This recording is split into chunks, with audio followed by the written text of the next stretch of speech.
பளார் பளார் பளார்.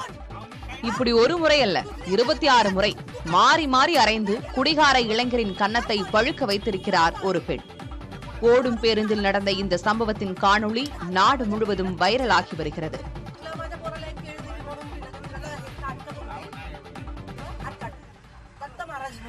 புனே மாநகர பேருந்து ஒன்றில் பயணம் செய்த குடிகார இளைஞர் ஒருவர் பக்கத்து இருக்கையில் இருந்த பெண் பயணி ஒருவரை அனாவசியமாக தொட்டு சீண்டியிருக்கிறார்.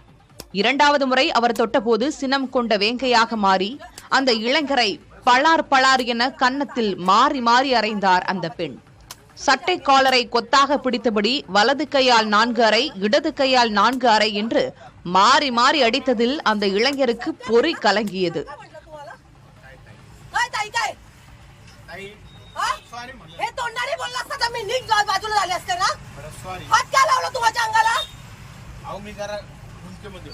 ஒரு கட்டத்தில் கையெடுத்து கும்பிட்டபடி மன்னிப்பு கேட்டார் அவர். ஆனாலும் அந்த சிங்கப்பெண் அடிப்பதை நிறுத்தவே இல்லை.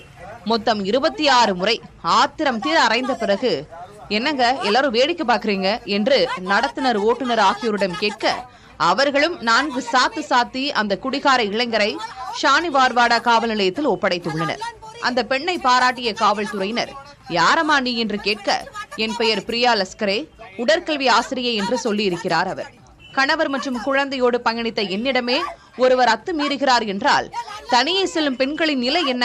பேருந்தில் எனக்கு நடந்த அத்துமீறலை சக பயணிகளும் பெண்களும் பார்த்தும் கூட உதவ முன்வராதது வருத்தம் அளிக்கிறது. இனியாவது இதுபோன்ற விஷயத்தில் பெண்கள் ஒற்றுமையாக செயல்பட வேண்டும் என்று கேட்டுக் கொண்டிருக்கிறார் பிரியா.